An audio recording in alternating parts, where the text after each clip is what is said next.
Hindi na bago sa atin kapag babae o lalaki ang nagiging kabit. Marami na tayong naririnig na kwento tungkol sa isang may asawa na pumatol pa sa iba. Ano nga ba ang mararamdaman ng isang babae sa sandaling malaman niya na hindi babae ang karibal niya sa kanyang mister? Paano kung malaman niya na isang bakla ang kahati niya sa pagmamahal at atensyon ng kanyang asawa? Lalaban ka ba o susuko na lamang? Dear Papa Dudut, naniniwala ako na sa una lang masaya ang pag-ibig. Kapag nagtagal ay magbibigay na po ito ng problema at sakit. Kung bakit ko nasabi yan ay sasagutin ko sa aking kwento. Ang pangalan ko nga pala ay Kimberly, 30 years old at merong isang anak. Kagaya ng aking unang sinabi, nagsimula ang love story namin ni Hector sa masaya. Parehas kaming galing sa mahirap na pamilya. Bata pa lamang ay magkaibigan na kami at pagtagal ay nagkahulugan ng loob. Hindi naging hadlang ang kakapusan sa pinansyal para kami ay maging masaya. Nang ligawan ako ni Hector noon ay naramdaman ko kaagad na siya na ang lalaking gusto kong maging ama ng mga magiging anak ko. Sinagot ko siya at nang mabuntis niya ako ay nagpakasal na kaming dalawa. Natatandaan ko pa kung paano ako sumbatan ng nanay ko dahil nabuntis ako sa edad na 21. Panganay kasi ako sa magkakapatid at inaasahan nila ang kinikita ko sa factory bilang panggasto sa aming pang-araw-araw. Hindi na raw nila ako maaasahan dahil meron na akong sariling pamilya.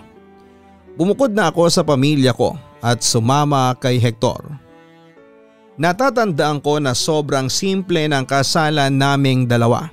Kasalang bayan pa nga iyon, 1-layered cake, pansit, fried chicken, menudo, kanin at orange juice lamang ang aming handa.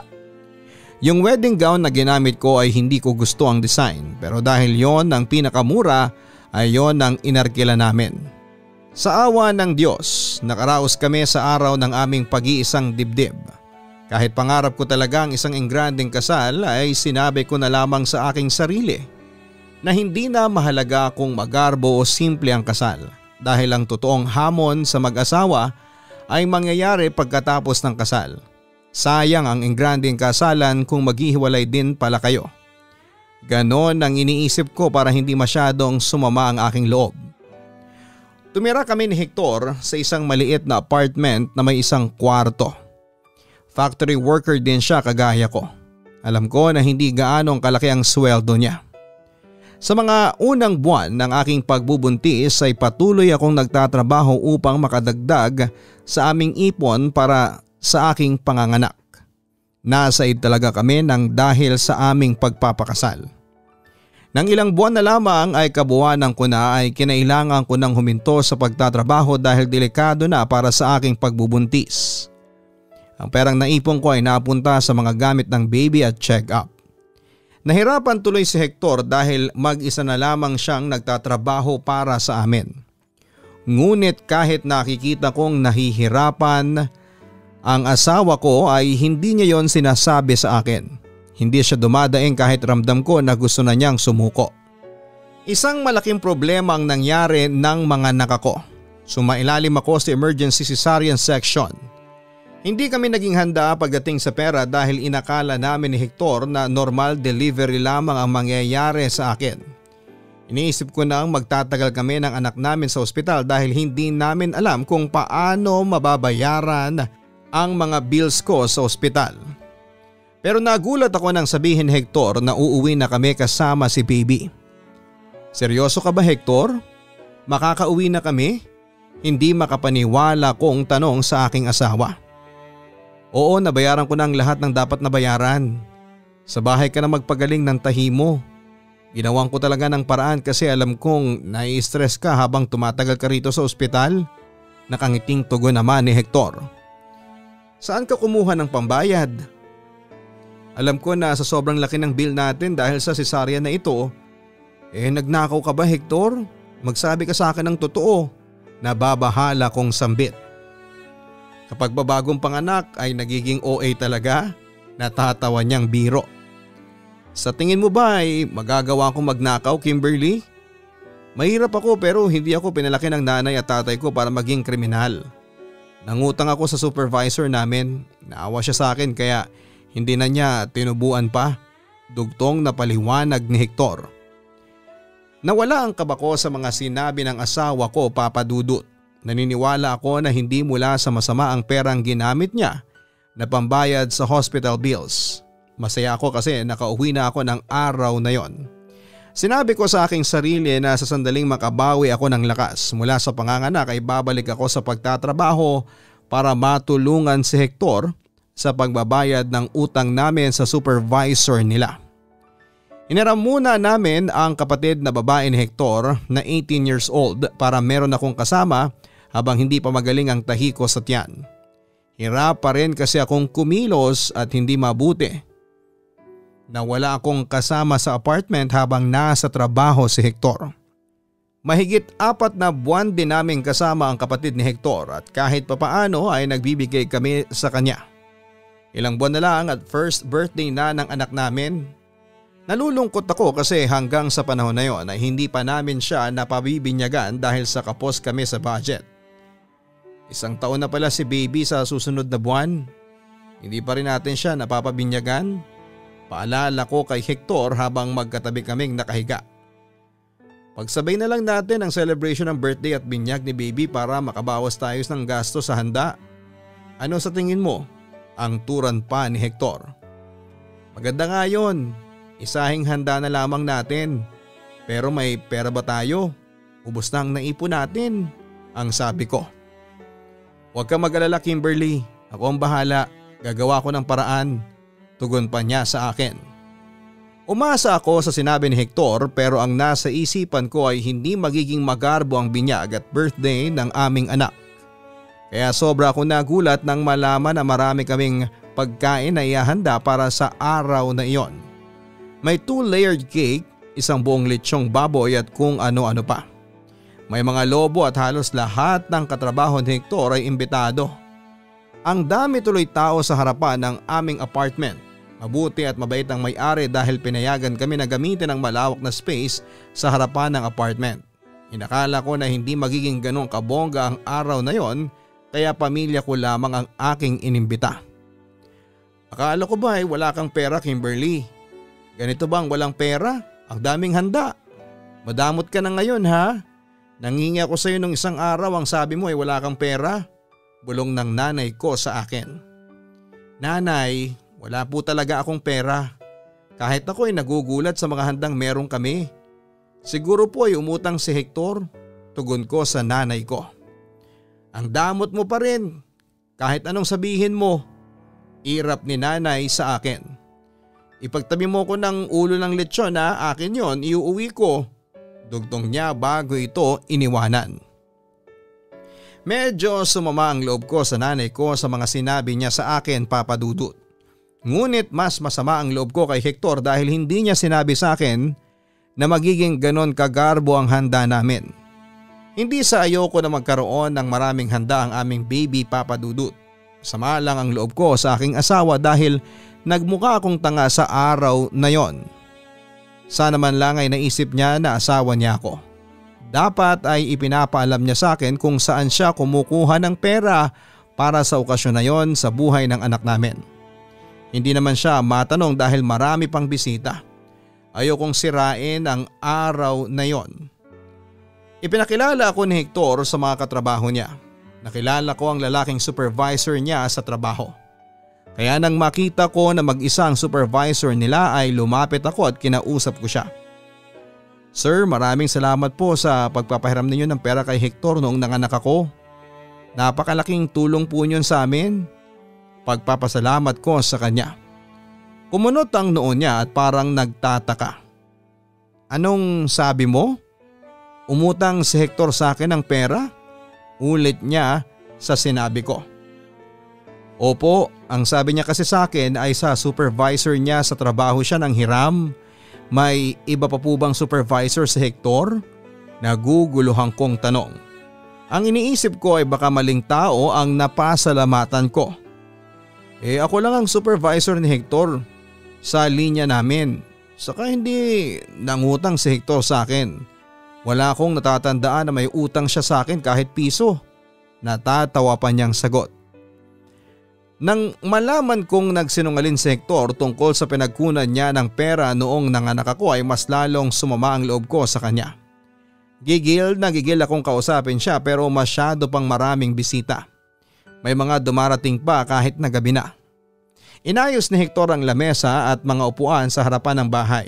Yun pala ay magiinuman sila ng mga kaibigan at katrabaho niya. Meron pang videoke. Ang daming alak at hindi ko na talaga alam kung saan kumuha ng pera si Hector para ipambili ng mga yon. Ang una kong naisip ay may illegal na ginagawa ang asawa ko, Papa Dudut. At hindi niya yon sinasabi sa akin dahil alam niya na magagalit ako. Habang nagiinuman ay isang bisita ang nakuha ang aking atensyon. Sa unang tingin ay inakala kong isa siyang babae. Maganda, sexy, matangkad, maputi at mahabang buhok. Nang marinig ko siyang magsalita ay doon ko nalaman na bakla siya. Pero humanga ako sa ganda niya. Akalain mo talaga na isa siyang tunay na babae at mukha pa siyang mabait. Tumabi ang bagong dating kay Hector habang ako ay pumasok na sa loob ng apartment para patulugin na si baby. Maya-maya ay pumasok si Hector kasama ang kapatid niya. Aniya ang kapatid muna niya ang bahala sa baby namin. Lumabas daw muna ako at samahan siyang i-entertain ang mga bisita niya. Sinasama niya ako sa inuman nila. At para hindi ako masabihang KJ ay sinunod ko si Hector. Umupo ako sa tabi niya at umusog yung bakla para magkaroon ako ng spasyo sa tabi ng aking asawa. Hello, ang ganda mo pala. Ako pala si Michelle, friend ni Hector. Ang bakla ang unang nagpakilala sa akin. Naku, thank you. Ako si Kimberly. Ikaw nga rin ang ganda. Magiliw kong sagot. Binola mo pa ako.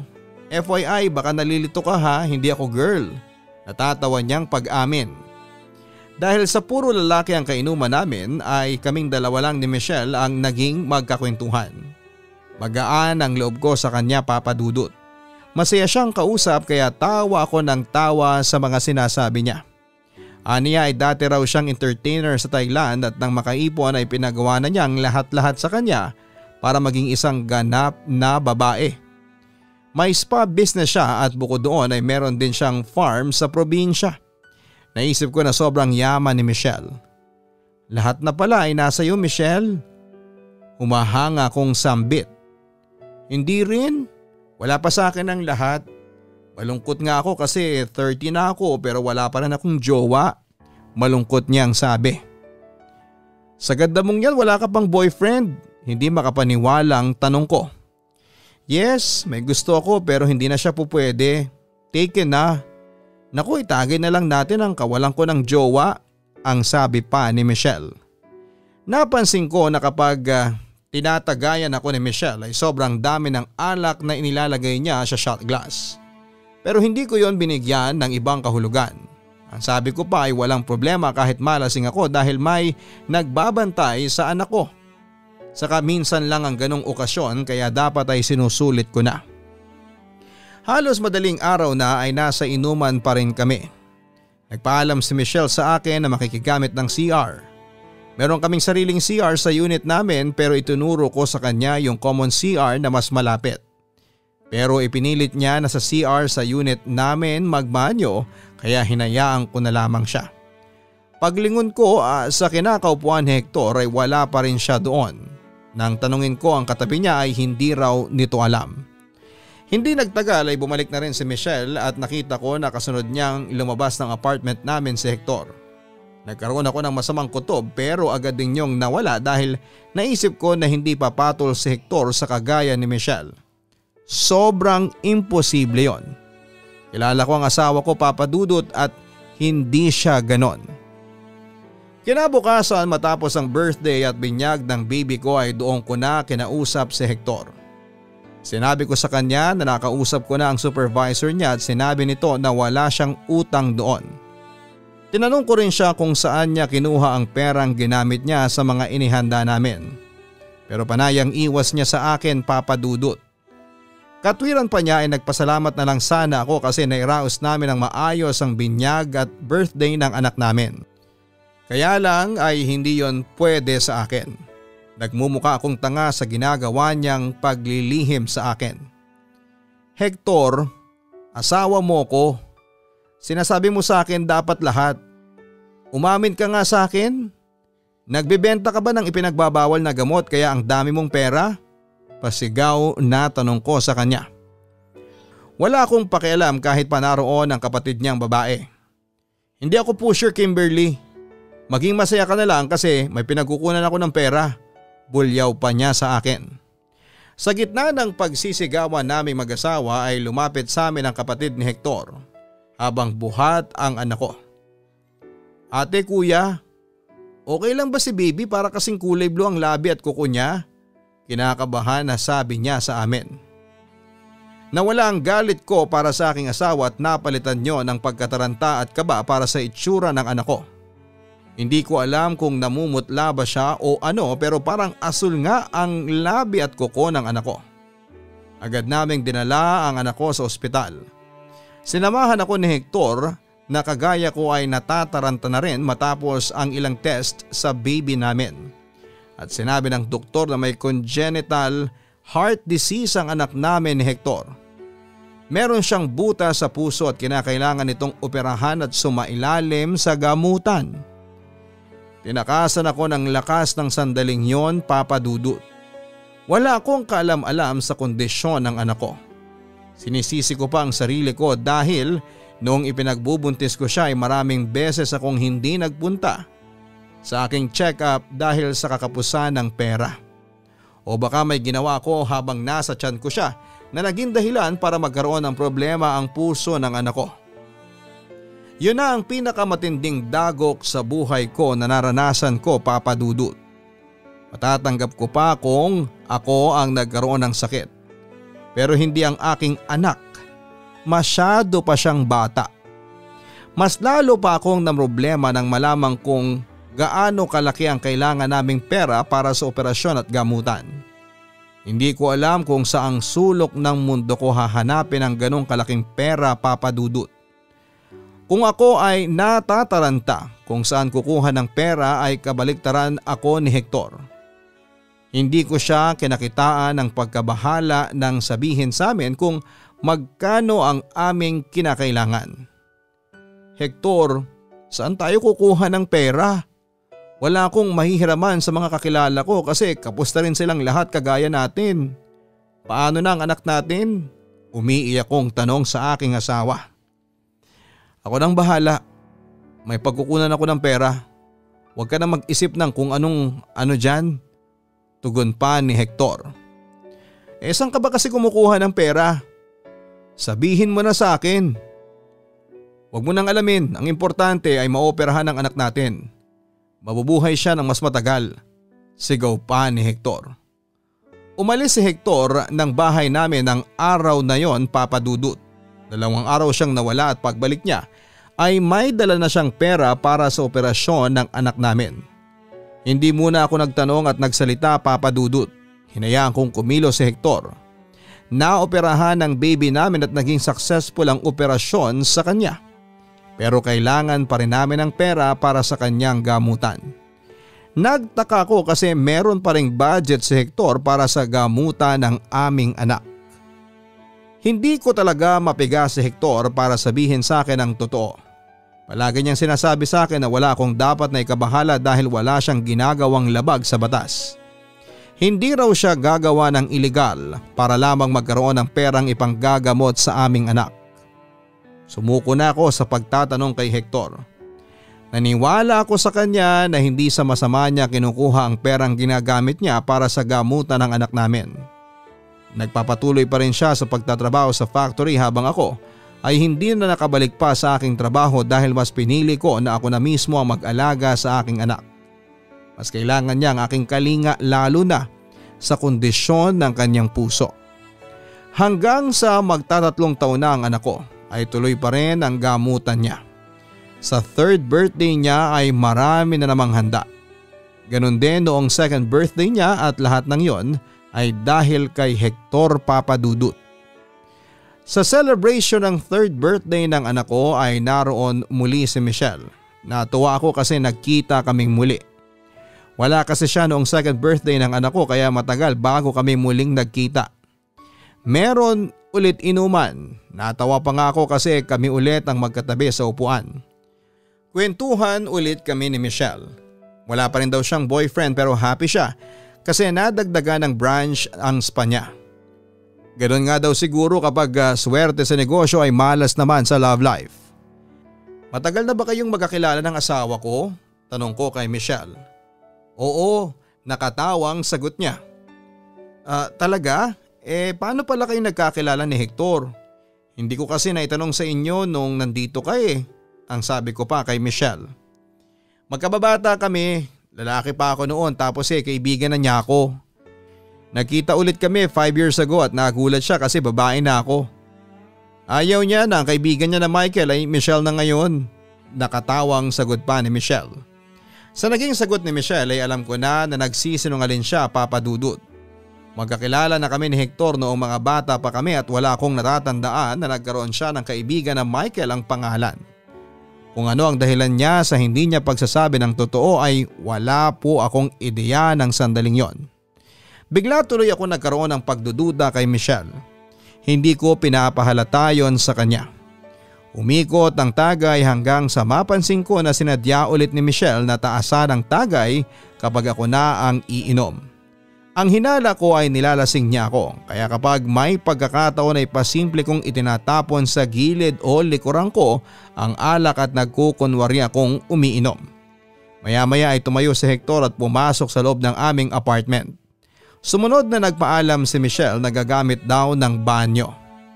Hindi ko alam kung bakit parang kinakabahan ako ng oras na yon, Papa Dudut. Tumayo ako at sinundan si Michelle sa loob ng apartment.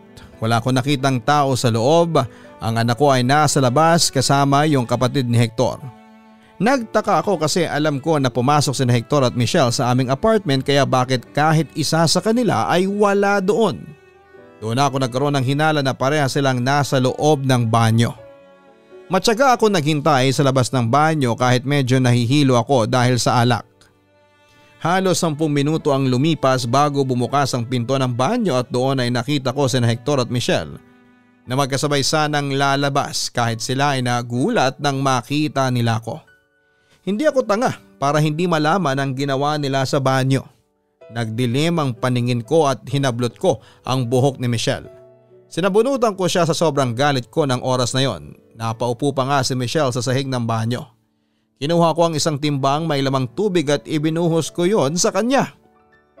Gusto mo ng sabon, Michelle? Maligo ka kasi napakadumi mong bakla ka. Nagpupuyo sa galit na sigaw ko sa kanya. Mabuti at malakas ang videoke sa labas kaya siguro ay hindi naririnig ng mga bisita ang sigawan na nangyayari sa loob ng aming apartment. Pilit akong inawat ni Hector at inilayo niya ako kay Michelle na kahit basang-basa ay tumayo pa rin at hinarap ako. Napakababoy ninyong dalawa? At ikaw Hector, ang kapal ng mukha mo? Magkakaroon ka na lang ng kabit bakla pa? Sigaw ko sabay sampal sa aking asawa. Tumahimik ka, Kimberly. Baka marinig ka ng mga katrabaho ko sa labas. Pagsasaway ni Hector sa akin. Gagawa ka ng kababuyan tapos mahihiya ka? Hindi ba kayo kinikilabutan? Dito pa mismo sa pamamahay ko kayo gumagawa ng ganyan? Gusto mo bang ipagsigawan ko sa labas ang totoo? Para mapahiya kayong dalawa ng bakla mong kabit? Pagbabanta ko. Bakit kasi hindi mo sabihin sa asawa mo ang totoo, Hector? Sabi ko naman kasi sa iyo sabihin mo na sa kanya dati pa. Umabot pa tuloy tayo sa ganito. Ang singit ni Michelle at hindi ko siya kinakitaan ng takot kahit nahuli ko sila. Naguguluhan akong napatingin sa aking asawa. Nakayuko siya at parang nahihiya. Hector, anong totoo? Anong sinasabi ng kabit mo? Sumagot ka. Naguguluhan kong tanong. Hindi siya sumagot, Papa Dudut. Sa klase ng tingin ni Michelle sa akin ay doon ko nakuha ang posibleng sagot. Nang hina ako sa aking naisip na baka si Michelle ang taong nagbibigay ng pera sa asawa ko. Huwag mong sabihin na si Michelle ang nagpautang sa iyo ng pera noong nanganak ako at noong birthday at binyag ng anak ko. Hindi makapaniwalang tanong ko kay Hector. Hindi lang yun, Kimberly. Pati na ang pinang-opera ng anak ninyo hanggang sa maintenance niya at itong ginastos sa birthday ng anak mo ay akin galing. Saka hindi yun utang kundi bigay. Tugon pa ni Michelle. Para akong pinagbagsakan ng langit at lupa ng sandaling yon, Papa Dudut. Ayoko maniwala sa mga sinasabi ni Michelle dahil isang malaking sampal para sa akin na ang gumastos sa panganganak ko at sa pagpapaopera ng anak ko ay walang iba kundi ang kabit ng aking asawa. Nagbanta ko sa kanila na ipapahiya sila sa labas kung hindi sila aalis ni Michelle. Matiwasay na umalis si Michelle at nang kami na lamang ni Hector ang nasa apartment ay saka ako umiyak. Inamin niya sa akin na matagal na silang magkarelasyon ni Michelle. Nakilala niya ito bago kami ikinasal. Nagpunta raw si Hector sa spa ni Michelle kasama ang ibang katrabaho nito at doon ay nagkakilala ang dalawa. Tanggap daw ni Michelle na may girlfriend noon si Hector kahit ang pagpapakasal namin ay tinanggap din ni Michelle. Dahil sa mayaman si Michelle ay sa kanya lumalapit ang aking asawa tuwing kailangan nito ng pera. Nanlumot talaga ako, Papa Dudut. Iyak ako ng iyak. Dahil lang naman sa pera kaya ka nakikipagrelasyon sa kanya, hindi ba? May nangyayari sa inyo kasi para mabayaran mo ang utang na loob mo sa kanya. Tama naman ako, hindi ba? Umiiyak kong tanong kay Hector. Ang hindi pagsagot ni Hector ang talagang dumurog sa puso ko. Sa pananahimik niya ay alam ko na ang sagot pero gusto ko pa rin na manggaling mula sa bibig niya. Kaya pinilit ko siyang sagutin ng aking tanong na yon. Masaya ako kapag kasama ko si Michelle. Bukal sa loob ko ang pakikipagrelasyon sa kanya. Hindi niya ako pinilit. Yung perang ibinibigay niya sa akin ay kusang loob niya na ibinibigay. Kapag alam niya na may problema ako ay hindi ko na kailangan manghingi sa kanya kasi nagbibigay na siya kaagad. Pag-amin pa ni Hector. Mahal mo ba siya? Humahaguluhol kong tanong. Isang tango ang isinagot ni Hector. Tuluyan ang gumuho ang mundo ko, Papa Dudut. Hindi ko matanggap na ang kabit ng aking asawa ay hindi isang tunay na babae. Siguro ay hindi ako gaanong masasaktan kung ginawa niya yon ng dahil lamang sa pera. Pero hindi mahal niya si Michelle kahit na bakla ito. Lumiit ang tingin ko sa aking sarili. Tinanong ko ang aking sarili kung pangit ba ako. Hindi na ba ako maganda? Kaya ipinagpalit ako ng asawa ko sa isang binabae. Ang unang desisyon na nabuo sa isipan ko, Papa Dudut, ay hiwalay na si Hector at hayaan silang magsama ni Michelle. Pero binawi ko yon, Papa Dudut. Kapag kasi ginawa ko yon ay binigyan ko lang silang dalawa ng kasiyahan. Pinanghawakan ko ang kasagraduhan ng aming kasal. Ako ang asawa ni Hector, kaya kung merong dapat na lumayo ay si Michelle yon at hindi ako. Nilakasan ko ang aking loob para sa aking anak. Sinabi ko sa aking sarili na ipaglalaban ko si Hector. Hindi siya pwedeng tuluyang maagaw ni Michelle sa akin. Nang malaman ko ang relasyon ni na Hector at Michelle ay naging garapal na si Hector sa pakikipagkita sa kabit niya, Papa Dudut. Umaalis siya nang hindi nagpapaalam at pag-uwi ay meron na siyang dalang gamot ng aming anak at pera. Hindi ko na siya tinatanong kung saan galing yon dahil alam ko na ang sagot.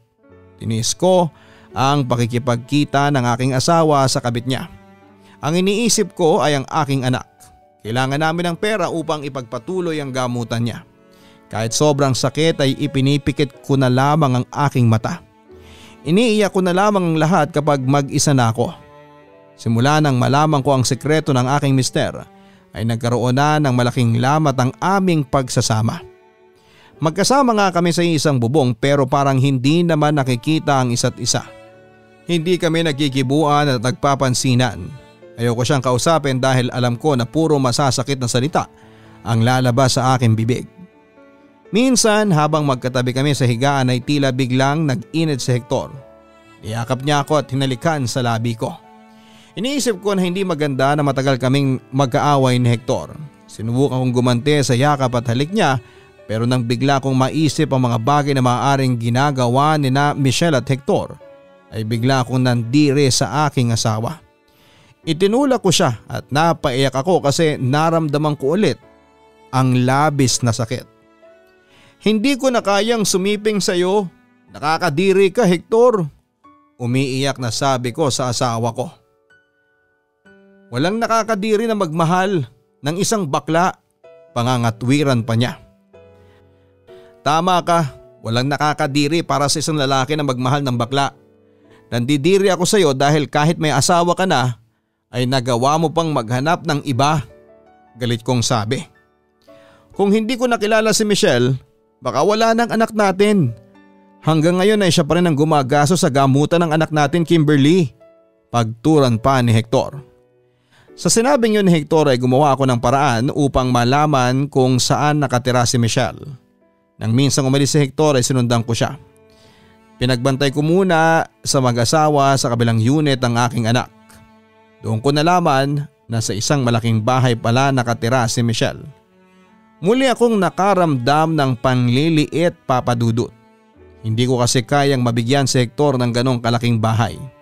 Kahit anong aking gawin samantalang si Michelle, hindi lang malaking bahay ang kayang ibigay sa aking asawa. Lahat ng gusto ni Hector ay kaya niyang ibigay dito. Bumalik ako sa bahay ni Michelle. Sumigaw ako ng sumigaw sa may gate hanggang sa lumabas na siya. Kimberly, bakit ka nag-iiskandalo dito? Tanong niya sa akin. Gusto kitang makausap. Layuan mo na ang asawa ko, Michelle. Ang sabi ko sa kanya. Tinawanan lamang niya ako. Kailangan ako ni Hector. Hindi mo siya mauutusan na layuan ako. Saka hindi mabubuhay ang anak ninyo kung wala ako. Nagmamalaking sabi pa ni Michelle. Kaya nga nandito ako para sabihin sa iyo na hindi na namin kailangan ng tulong mo. Gusto kong tumigil ka na sa pagbibigay ng pera sa asawa ko para sa pagpapagamot ng anak namin. Kaya layuan mo na si Hector. Kung ang ipinagmamalaki mo rin lang ay ang perang ibinibigay mo sa kanya. Matapang kong sabi kay Michelle. Sigurado ka ba sa sinasabi mo, Kimberly? Baka maniwala ako at itigil ko ang pagsustento kay Hector para sa anak mo. Paghahamon pa niya. E di itigil mo. Wala akong pakialam basta tigilan mo na rin ang asawa ko. Madiin kong sabi sa kanya. Pinairal ko ang pride ko ng panahon na yon, Papa Dudut. Naisip ko rin na baka hindi talaga mahal ni Hector si Michelle. Siguro ay naguguluhan lamang siya sa nararamdaman niya dahil nabibigyan siya ni Michelle ng pera. Pwede rin na dahil sa utang na loob kaya nasabi niya na mahal niya si Michelle. Talagang in denial pa ako, Papa Dudut. Hindi ko pa rin matanggap na ipinagpalit na ako ng aking asawa sa isang binabae. Umuwi si Hector sa apartment namin na galit na galit. Ano raw ang ginawa ko kay Michelle at nakikipaghiwalay na ito sa kanya. Sinabi ko sa kanya ang totoo na pinuntahan ko ang kabit niya at sinabi ko na itigil na ang pagbibigay ng pera para sa anak namin. Maging ang sinabi ko kay Michelle na tigilan na si Hector ay sinabi ko rin sa aking asawa. Halos magwala si Hector at aniya hindi ko raw dapat ginawa yon. Paano na raw ang pagpapagamot sa anak namin, Papa Dudut? Hindi niya raw alam kung saan kami kukuha ng para sa maintenance ng anak namin. Sinabi ko kay Hector na gumawa siya ng paraan dahil siya ang tatay. Ang sabi ko pa ay ayoko nang malalaman na namamakla siyang muli para lamang magkaroon ng pera. Hindi ako namamakla, mahal ko si Michelle, ang turan pa ni Hector. Mahal mo siya dahil sa pera niya. Ako at ang anak natin ang totoo mong mahal at hindi si Michelle. Dahil kung totoong mahal mo siya, sana ay iniwanan mo na ako matagal na. Pagpipilit ko. Hindi ko alam, naguguluhan pa rin ako hanggang ngayon. Umiiling na tugon niya. Hector, hindi mo kailangang isakripisyo ang sarili mo para magkaroon ng maraming pera. Pagtutulungan natin ang pagpapagamot ng anak natin. Kaya natin yun. Pagbibigay ko ng pag-asa sa aking asawa. Kulang na nga sa pang-araw-araw natin ang sinasahod ko, Kimberly. Sa ginagawa mo parang hinahayaan mo na unti-unting mamatay ang anak ko. Bulyaw pa niya sa akin. At ako, paano ako? Hindi ba parang pinapatay mo rin ako sa ginagawa mo? Kapag pinupuntahan mo si Michelle, para mo kong sinasaksak ng paulit-ulit. Umiiyak kong sigaw. Sana Mapanindigan mo yung mga ginawa mo at hindi mo pagsisihan dahil kapag may nangyaring hindi maganda sa anak ko, wala akong ibang sisisihin kundi ikaw. Galit na sigaw pa ni Hector. Papa Dudut, may parte ng utak ko na nagsisisi bigla sa aking ginawa. Pero sinabi ko sa sarili ko na kailangan kong panindigan ang aking aksyon. Ayoko nang magtiis pa sa pangwawalang hiya ni Hector at Michelle sa akin. Kaya ang lakas ng loob nilang magkita palagi ay dahil hindi ako ang kumikibo noon at hinahayaan ko lamang sila. God will provide. Yan ang iniisip ko. Alam ko na hindi kami pababayaan ng Diyos. Sinubukan ko manghiram sa mga kakilala ko kahit alam ko na wala rin sila. Nangutang ako sa mga nagpapautang na may malaking tubo. Nakiusap ako sa nanay ko na baka pwedeng bantayan niya ang anak ko para makapaghanap buhay ako. Nangako ako na bibigay na lamang sa kanila kapag sumahod na ako. Bumalik ako sa pagtatrabaho para meron kaming pandagdag ni Hector sa pambili ng kailangang gamot ng aming anak. Siniguro ko rin na naputol ng ugnayan nila Michelle at Hector. Sa tingin ko naman ay hindi na talaga sila nakikita dahil trabaho-bahay ang naging routine ni Hector. Yun nga lang ay napansin ko na naging malungkutin ang aking asawa at parang tuluyan na siyang nawala ng gana sa akin. Kahit na hindi niya sabihin ay nararamdaman ko na ang dahilan ay si Michelle. Nagkakaganon siya dahil matagal na silang hindi nagkikita ng dati niyang kabit. Lumipas ang mahigit 1 taon, Papa Dudut. Sa awa ng Diyos ay nairaraos namin ang aking asawa ang gamutan ng anak namin.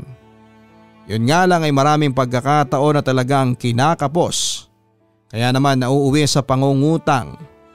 Lumipat na rin kami sa mas mura at mas maliit na apartment upang makatipid. Akala ko noon ay ayos lang lahat pero talagang sinusubok ako ng Diyos. Habang nasa trabaho ay tinawagan ako ng line leader namin. Aniya ay panay daw ang tunog ng cellphone ko sa locker room. Sagutin ko raw muna at mukhang importante. Kinakabahan akong tumakbo sa locker room at ang daming missed call ng nanay ko. Tinawagan ko siya para malaman kung ano ang sasabihin niya. Ano ka ba naman, Kimberly? Kanina pa akong tumatawag, hindi ka sumasagot. Inis na bungad ng nanay ko. Nasa trabaho ako, Nay eh. Bakit po ba? May problema ba? Kinakabahan kong tanong. Yung anak mo sinugod namin sa ospital. Namumutla at ang lamig ng buong katawan. Bilisan mo at pumunta ka rito at hindi ako marunong makipag-usap sa mga doktor. Hindi ko naintindihan ang mga sinasabi nila. Nag-hysterical na sagot naman ni nanay. Para akong tinakasan ng kaluluwa sa aking mga narinig, Papa Dudut. Matagal akong napatulala at hindi nakapagsalita. Kung hindi pa ako sinigawan ng nanay ko sa kabilang linya ay hindi pa ako kikilos. Nag-undertime ako sa aking trabaho at dumiretso sa ospital. Kinausap ako ng doktor at tinanong kung may history ng heart problem ang anak ko. Nang sabihin ko ang kondisyon ng anak ko at ang operasyon niya na pinagdaan na noon ay nagsagawa ulit ng maraming test sa anak ko. Hanggang sa sinabi ng doktor na kailangan ulit operahan ng anak ko sa puso at kailangan ng malaki-laking halaga. Nakatulala ako nang umuwi sa apartment. Pagdating ni Hector ay sinabi ko sa kanya ang mga nangyari. Umiyak lamang siya. Pagkatapos ay sinabi niya na maghahanap siya ng pwedeng mahiraman ng pera para sa operasyon. Kanino ka manghihiram ng pera? Kay Michelle ba? Nanginginig ang boses na tanong ko. Sa tingin mo ba pagkatapos ng mga sinabi mo noon kay Michelle ay tutulungan pa niya ako? Hindi na, Kimberly. Kaya kung ako sa'yo, kumilos ka na rin. Gumawa ka rin ng paraan para makaipon tayo ng pera para sa operasyon ng anak natin na nasa ospital. May himig ng panunumbat na sabi pa ni Hector. Teka lang, bakit sa tono ng pananalita mo ay parang sinasabi mo na kasalanan ko ang lahat ng mga nangyari ngayon? Galit kong tanong. Sinasabi ko na sa iyo dati. Sana hindi mo pagsisihan ang ginawa mong pagputol sa relasyon namin ni Michelle. Ilang beses bang hindi nakakainom ng gamot ng anak natin nang ihinto na niya ang pagbibigay ng pera sa akin? Maraming beses yun. At ngayon eto na ang resulta nun, Kimberly. Ooperahan na naman ang anak ko. Sigaw ni Hector. Walang iya ka? Anong gusto mong gawin ko? Hayaan ka na may kabit ka? Hayaan kong basasin mo ko at ng kabit mo? Ganting sigaw ko. Ginagawa ko yon dahil sa anak natin. Kaunting sakripisyo lang, hindi mo pa nagawa. Turan pa ni Hector. Kulang na lang ay ikutin ko ang buong Pilipinas sa paghahanap ng pwedeng makuhanan o mahihiraman ng pera, Papa Dudut. Lumapit na kami sa mayor at may mga katungkulan sa aming lugar pero hindi pa rin sapat ang perang aming nalikom. Malaki pa ang kulang at ang gusto ko sana ay maoperahan kaagad ang anak ko dahil para akong pinapatay kapag nakikita ko siya sa ospital na nahihirapan. Hanggang sa pumasok sa isipan ko na lumapit kay Michelle. Siya talaga ang unang taong pumasok sa utak ko na makakatulong sa amin pero sinabi ko sa aking sarili na hindi ako hihingi ng tulong sa kanya kahit na anong mangyari. Pero dahil sa oras na ang kalaban namin at nakasalalay na ang buhay ng aming anak ay muli kong pinag-isipan ang ideyang yon. Sa huli ay nilunok ko ang aking hiya at pride. Mag-isa akong pumunta sa bahay ni Michelle. Sinabi ko sa kanya na kailangan ni Hector ng tulong niya dahil kailangan ulit ng operasyon sa puso ng aming anak. Nung una ay nagmamatigas pa siya, Papa Dudut. Aniya ay nagsasayang lang ako ng oras sa pagpunta ko sa kanya dahil tapos na siya kay Hector. Ang kapal daw ng mukha ko na bumalik sa bahay niya at nagmamakaawa matapos kong pagmataasan siya noon. Tumalikod na si Michelle matapos niya akong palayasin. Paig na ako magkaroon kayo ng relasyon ng asawa ko. Si Hector kapalit ng buhay ng anak ko. Parang awa mo na, Michelle. Tulungan mo ako. Hindi ko kayang mawala ang anak ko. Umiiyak kong sabi habang unti-unti akong lumuhod sa harapan niya. Hinarap niya ulit ako at parang nag-isip habang nakatingin sa akin hanggang sa sinabi niya na pumapayag na siya. Papuntahin ko raw si Hector sa bahay niya mamayang gabi. Hindi ko alam kung matatawag ba akong ulirang ina o isang tangang asawa dahil sa ginawa ko, Papa Dudut. Wala na kasi talaga akong maisip na pwedeng tumulong sa amin kundi si Michelle lamang. Nang sabihin ko kay Hector ang aking ginawa ay nakita ko ang tuwa sa mukha niya. Niyakap pa niya ako at nagpasalamat. Masakit bilang asawa na hinahayaan kong magkaroon ako ng kahati sa aking mister. Ngunit iniisip ko na ginagawa ko yon para sa aking anak. Hindi ako nakatulog ng gabing pinapunta ko si Hector sa bahay ni Michelle. Iyak lamang ako ng iyak. Parang tinotorture ko ang aking sarili sa pag-iisip sa kung ano ang ginagawa nilang dalawa. Kinabukasan ay bumalik na sa bahay si Hector at masaya niyang binalita na maooperahan na ang aming anak. Sasagutin daw ni Michelle ang lahat ng gastos at kahit ang gamutan matapos ang operasyon. Hindi na kailangang sabihin pa ni Hector sa akin ang kapalit ng lahat ng yon dahil alam ko na kung ano yon, Papa Dudut. Isang linggo ang nakalipas at inoperahan na ang anak ko. Kahit papaano ay nakampante ang aking puso na ligtas na siya sa kapahamakan. Hanggang sa kasalukuyan ay may relasyon pa rin si Hector at si Michelle. Patuloy ang pagsustento niya sa pangangailangang medikal ng aking anak. Masakit pa rin pero sanay na ako. Nagtitiis na lamang ako kapag alam ko na magkasama ang asawa ko at ang kanyang kabit na bading. May hinala rin ako na alam na ng pamilya ni Hector ang pakikipagrelasyon nito kay Michelle dahil nang minsang isinama ni Hector sa birthday ng tatay niya si Michelle ay sobrang maghiliw ang buong pamilya ni Hector kay Michelle. Ako pa nga yung parang hindi belong sa kanila. Sa totoo lang ay maraming beses ko nang pinag-iisipan na hiwalayan na po si Hector. Pero kapag iniisip ko na mas magiging masaya sila ni Michelle kapag nawala ako sa picture ay umaatras ako. Mahal ko pa rin kasi si Hector sa kabila ng sakit na ibinibigay niya sa akin. Siguro ay habang buhay na lamang akong magpapakamartir at masasaktan. Dito ko na po tatapusin ang aking sulat, Papa Dudut. Salamat sa pagbabasa at pagbabahagi sa libo-libo mong tagapakinig. Lubos na gumagalang, Kimberly. Love hurts sa pag-ibig. Hindi talaga natin maiiwasan na masaktan pero kung puro sakit na lamang at wala ng saya at pag-ibig ay hindi ba dapat ay umalis na po tayo? Kapag nasanay ka na kasi sa sakit ay magiging normal na ito para sa iyo. Iisipin ng partner mo na ayos lang pala sa iyo ang saktan ka. Kasunod noon ay mawawala na siya ng respeto para sa iyo. Sa sitwasyon po ni Kimberly ay nakita natin kung gaano kalaki ang sakripisyo niya bilang isang ina. Hindi kaya ito na ang tamang oras para pag-isipan mo ng mas mabuti ang sitwasyon ninyo ng iyong asawa? Sa dami ng taon na nasasaktan ka ay hindi kaya ito na ang panahon upang isipin mo ang iyong sarili? Hindi mo deserve ang habang buhay na masaktan.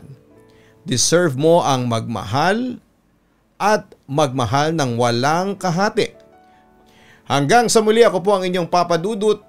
Sa Papa Dudut Stories, huwag kakalimutan na suportahan po ang ating channel sa pamamagitan po ng pagsusubscribe at pag-i-invite sa inyong mga kaibigan na manood po ng ating mga episodes.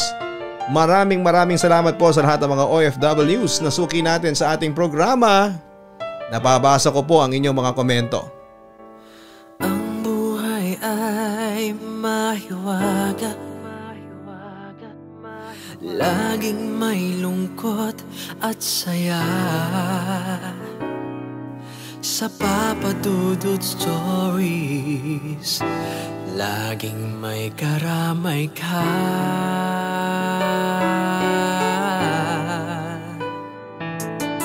Mga problemang kaibigan, dito ay pakikinggan ka. Sa Papa Dudut Stories, kami ay iyong kasama.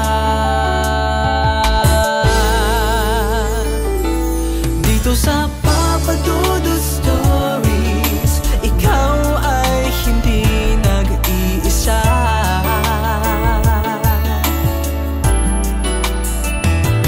Dito sa Papa Dudut Stories, may nagmamahal sa'yo. Papa Dudut Stories, Papa Dudut Stories.